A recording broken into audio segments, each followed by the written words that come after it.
So, in the audience we have a lot of people who are thinking, what should I know to ask? Because we are not specialists, you are.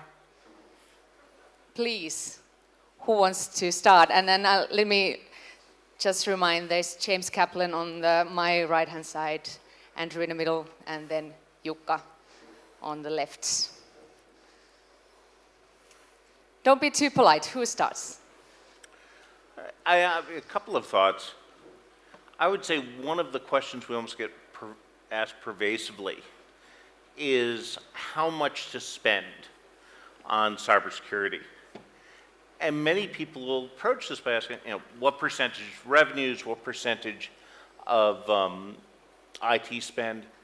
And I'd suggest that's probably not the best way to approach the question. And in fact, what I think is most valuable is to start with what type of data do you have? What type of sensitive customer information, what type of intellectual property, what type of sensitive business plans? Then to think through, who are the attackers who would want to compromise this type of information, and what's their level of sophistication, and from that derive the nature of the protections that you need to put in place. So I would suggest, given the nature of cybersecurity, you almost have to come with this, asset and risk back, rather than starting with a set of financial metrics. Can I just add to that, just building on that? I think that's a really good point. A lot of organizations really struggle to understand what valuable information they have, what information is sensitive, what is personal, what might be covered under data protection, GDPR. And a couple of examples of that, we touched on one this morning, which was the understanding shadow IT. So understanding which information, which services are being used by your employees without your knowledge. And over again, we go into organizations and we say, we'll run some tests, we'll do some scans, and we find that the organization is using, it's using Gmail, it's using Dropbox, it's using all sorts of different services that the company had no idea that it was exposed to, and information is being put onto those services. So people are emailing themselves a report that they wanted to finish over the weekend, and the corporate system didn't quite allow them to do it, so they put it on Dropbox, they email it themselves. That is a huge exposure. So shadow IT is important, and very often you're not talking about 3 or 4 different IT services. I'm thinking of one of the broking systems. It's got a database of 20,000 different cloud services that it can look for, and very often you're talking about hundreds in a large corporate of cloud services that people are using. So it's really something to start to understand. The other stuff is unstructured data. So what's that? That is the kind of stuff that we pass around day by email. So we're putting together a spreadsheet. It might, just thinking, I'm doing pay reviews, I'm putting together a spreadsheet of all my employees, and I'll email it over to my HR person. They'll make some adjustments, file it, send it back to me. That is not set on a central repository with security controls in place, proper understanding. It sits in my laptop, sits in my head of HR's laptop, and we probably don't touch it again. It's sitting there in some folder. If I lose that information, that's as much a data breach for the company to deal with as any other piece. And we all do this, all companies do it all the time, and actually understanding how much of that data sits where and what to do about it is a really tough question. Well, there's I would suggest a parallel question that you have to ask, which is, why are people choosing to subvert their own companies' systems? Why are they choosing to email themselves documents to their home computer? Why are they choosing to use cloud services instead of corporate services? And quite often, it's because security approaches many things with a sort of technology-centric or control-centric mindset, and as a result, places a set of restrictions around many technology services that make it harder for employees to get work done, and can in certain respects be counterproductive even from a security standpoint, because they encourage people to go around the existing corporate services. Absolutely. The irony is that the stronger the security, the more obstructive the security measures, the weaker you're making your organization. So as ever, it's a balance. Yeah, most reports that you see that describe what are the CEOs or boardroom, what do they want to do? They are talking about innovation, disruption, and collaboration. Mm-hmm. And usually corporate IT systems are not that flexible. So there's quite, it makes people to start those shadow IT things in place. But I'm sorry, please continue. yeah, one thing that I'd like to add here is also that cybersecurity features, they could be enablers as well. For example, for customer service, for example, there need to be a lot of things going on by regulations, GDPR, for example, that actually makes it. They are in place to make clients trust more for the company that are following the rules, how to play the game, I'd say. There's one assumption I'd like to interrogate a little bit, which is that more protective security is always more disruptive or more inconvenient security. And sometimes we see security organizations take shortcuts. The answer to better protecting something is to put another control on top of another control, on top of another control, on top of another policy.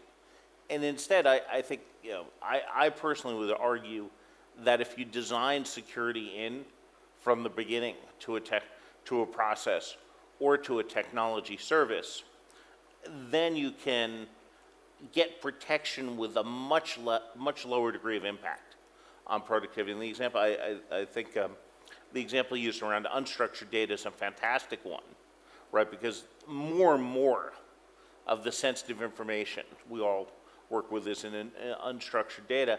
And if you just try and encrypt it or just try and control it, that creates many constraints around some of your most important employees. But on the other hand, if you truly think through a research development process end to end and think about the document management process to support research and development, you'll often find that you can simultaneously improve productivity and improve control over the documents that have unstructured data. So I think that's a really strong point, and I mentioned GDPR earlier. I think it's come up in a number of different presentations. One of the things in GDPR is privacy by design and privacy by default, which absolutely echoes James's point, which is getting it into your thinking, living and breathing privacy and security at the earliest stage in everything you do, from strategic thinking, product design, right the way through to how you interface with clients and customers and so on. The earlier you get it in, the more it becomes a natural part of what you do. The less it costs you, the less disruptive it is, and the better the performance overall. Yeah, and one thing that I have seen recently is that I have a quite strong background in identity and access management. And it's not very typical, even today, that there will be an unstructured data will be in a scope of that kind of project. We are still talking about a user access or access rights, but basically we should go and look beyond that and look no more the applications, but also the data that is still there in the systems. You said that you'd really wish cybersecurity to be part of every process in a company, and I think Andrew told earlier that most of the CEOs, executives are worried about the cybersecurity, but most of them don't want to pay for it. Do you feel like you still, how is it changing? Do you still feel like you have to bang your head on the wall on this topic? So I think it's changed over the last 3 years, and it'd be interesting to see the guys' perspectives on this. I would say about 3 years ago it changed. It reached a tipping point where instead of having to go and scare the CEOs, instead of having to make them aware, sort of explain what cybersecurity was, they started to worry about it. They started to understand. And since then, the awareness level has risen a lot. The responses are still, by and large, pretty immature. So they're still thinking about the best way to handle the problem. And there are still leaders in organizations that assume it's an IT problem, that it's just an IT problem. I don't know whether this is a generational thing. You know, there are many, without being ageist about myself, you come to lead a company, you've probably been running in that business for 30 years, something like that. You probably grew up with the company before it became digital. Right. And so mentally you're thinking that your business runs in the way that you've always run it.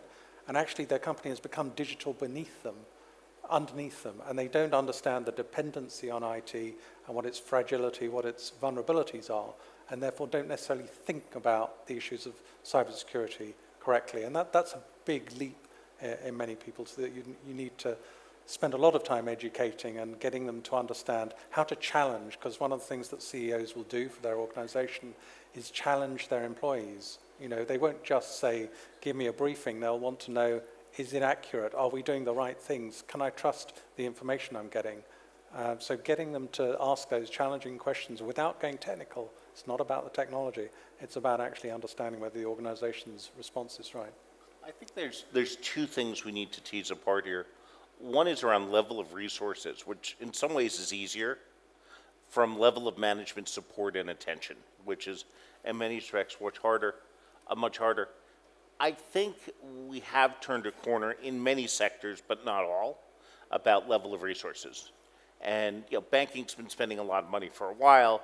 Healthcare has been spending more.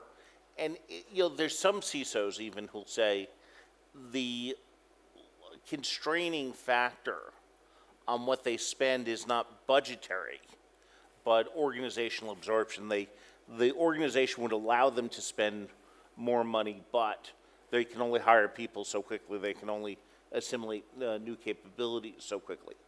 That said, more money is not a panacea. And when we've correlated maturity with expenditures, there is not necessarily a great correlation between level of sophistication and ability to get value for money with the amount of money spent. So, for example, are a significant number of institutions that we would describe as throwing resources at the problem. This includes some of the world's most technologically sophisticated financial institutions where they're spending, in some cases, hundreds of millions of dollars, but it's not clear they're spending it on the right things or in the right way. In contrast, to the point Andrew made, getting the senior management team to spend enough time, not just write a check, so you can do all the things required to build security by design into business processes and into technology architectures is much harder. So as a result, in many places, they're spending money. They're only protecting themselves to a degree. And I would suggest we're also seeing evidence of constraints on digitization, right? They're negatively impacting employee productivity as they try to use digital tools because of security controls. They're negatively impacting the customer experience. They're taking more time to implement new digital capabilities. Yeah, that's something that I see less and less every year, but it's still there regarding technology. So that once we put out an RFP and send out a long spreadsheet with different technical requirements, and then buy the winner, it might give you a feeling that yes, we have solved it. What's the next problem? But basically, that's definitely not it. There needs to be a time to be invested from boardroom, from CEO, and for the line managers as well, not just cybersecurity people. Just picking up one point on that, which is writing a check. I think there is it's recognized that there's a skills deficit in this area, that there is a shortage of good cybersecurity skills and more widely good IT programming skills. At the same time, we've got a lot of organizations starting to get it, starting to worry about cybersecurity and trying to set up their own teams. and it's creating a real vacuum in the market, and it's organizations are not necessarily looking and thinking about, well, how do we actually want to secure our organizations? The instinct is to reach for, I'm going to build a team, I'm going to pull a bunch of people in, I'm going to pay them lots of money because that's what the market demands, and somehow that's going to sort out security. And I think over the next 2-3 years, we'll see that will go full circle, and then people will start to more intelligently go to the outsource model, where they're saying, actually, I can't maintain these teams. There's no point in me having 10 security experts because they leave every 3 months because the banks are recruiting them, or so actually holding that team together, getting them pointing at the right things is really hard, and what you need are good partners who can advise you and help you and run things for you. And I think we're going to see over the next 2-3 years that model re-emerge in security. I would argue there's 3 or 4 different types of skills deficits, and sometimes organizations fixate on one to the exclusion of the others. The one that I think people most think about is the security rocket scientists. I'm going to go hire some guys from GCHQ in the UK or Unit 8200 in Israel and what have you, and they're going to do some phenomenal analytics, and as a result, we'll have a ton of clarity into who the attackers were. We'll be able to separate good traffic from bad traffic, and I do have to agree with Andrew that those folks are hard to keep. They're also, I would suggest, address only a fraction of the problem. There's a second group of people who I think are equally important, is what I would describe as the security strategists, architects, engineers, and integrators. And I'd note, security is a relatively new thing as a management discipline. I mean, I'm sure we could have found folks years ago, but in many places the CISO is the same exact guy who 10 years ago was running the antivirus environment, right? Many organizations didn't have CISOs 10 years ago, so they haven't built up that discipline. And so finding these folks is hard, right? And just getting someone from GCHQ who is a rocket scientist in security analytics, is not necessarily going to have that skill set.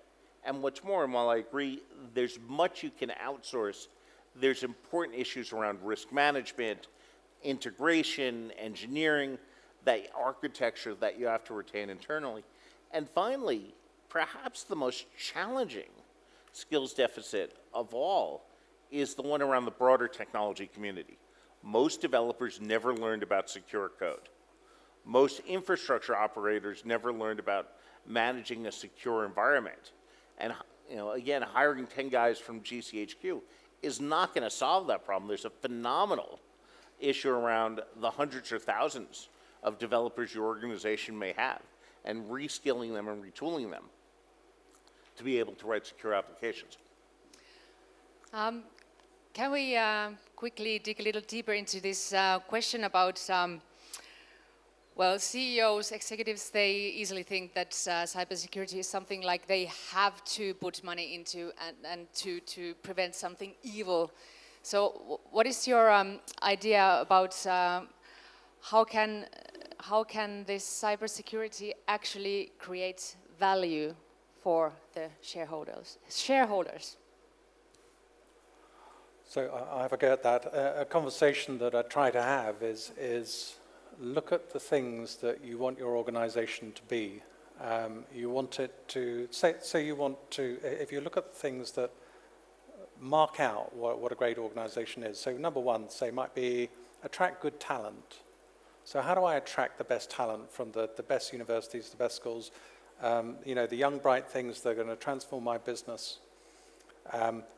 What kind of working environment do they want to work in? If they come to my organization and the first thing they see is a lockdown terminal, old-fashioned IT, they can't get at social media, their mobile is a company-provided lockdown phone and so on, they're going to think they're in the wrong place.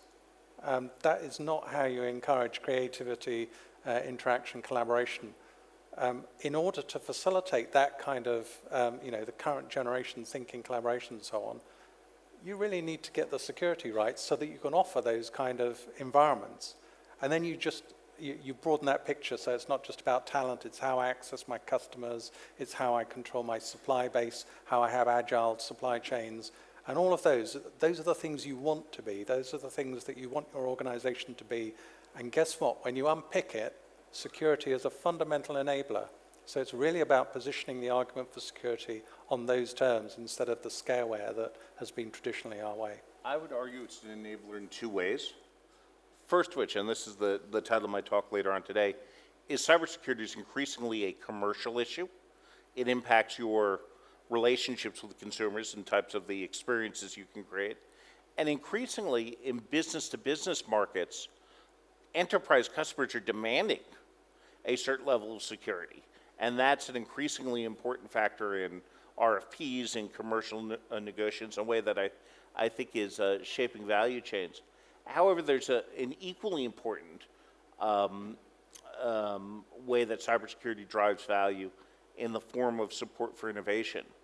And the metaphor I'd use is a few years ago, apparently McLaren won one of its many Formula One constructors championships, not because it had a better suspension or a better engine, but they really felt that year they had the best brakes. And the issue was, because they had the best brakes, the drivers felt more comfortable going into a corner harder, right? Because they could decelerate more quickly. And I would suggest if you construct the right cybersecurity capabilities and integrate them into the business more quickly, you'll be more comfortable innovating more quickly and more aggressively, doing massive data analytics or getting new types of mobile capabilities out there that your competitors might not necessarily feel comfortable doing. Exactly, and back to the innovation and disruption. First of all, you might want to have a good digital channel and good digital way to communicate with the client, and that's probably added value for a company. And same thing for employees, like you said earlier. The systems that they use, if they need to struggle with the locked systems, they are not happy employees either. So the only way to make the case that cybersecurity is not an enabler, a value enabler or value creator, is to make the case that digital isn't important. If you believe digital is important to your company or to companies in your sector, then you believe cybersecurity is important as a commercial issue and as a value creation issue.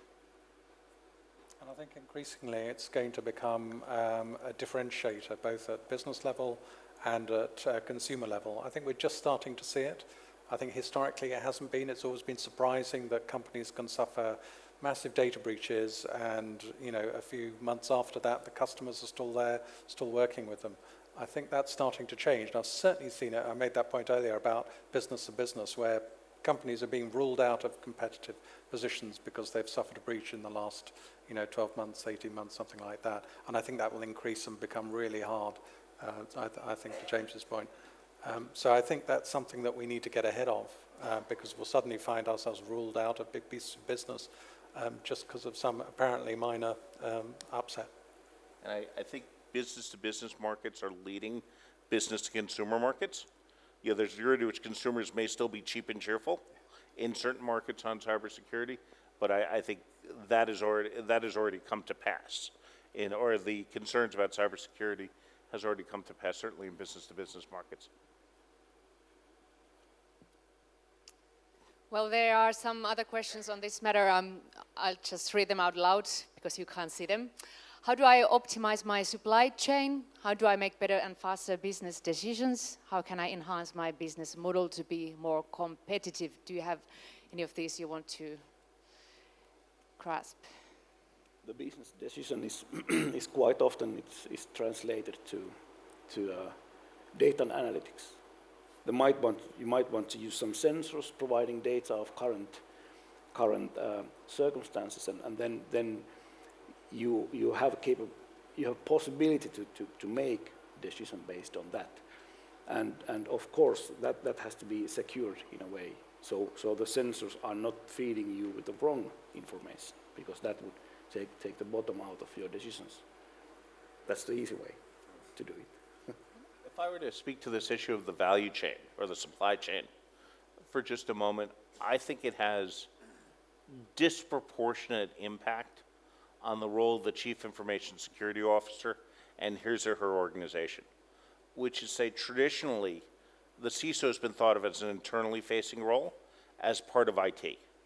And I think it's going to be increasingly the most outward-facing role in technology for a couple of reasons.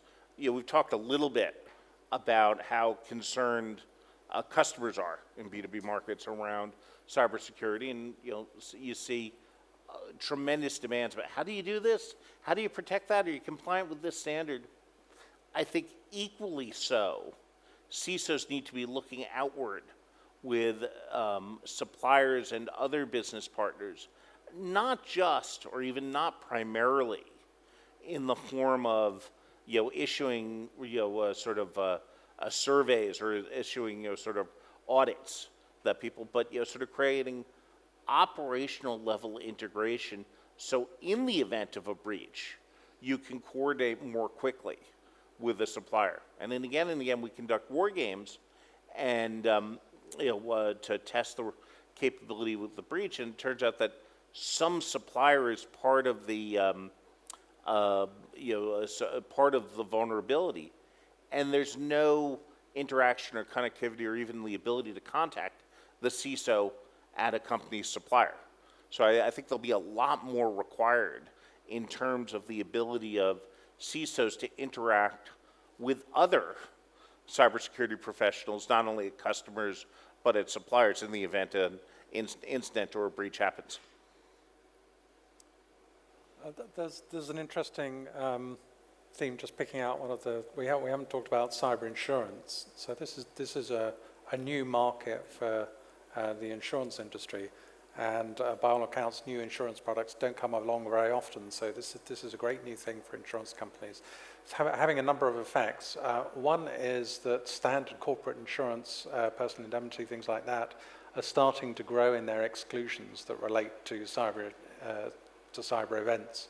So if you thought you were covered by your existing corporate insurance, it's worth rereading whatever the latest version of the policy is. Doesn't cover breaches that happen on Tuesdays. Doesn't cover breaches that involve computers, things like that. Exactly. My apologies to the cyber insurance industry. And they're moving on. They're creating products and so on.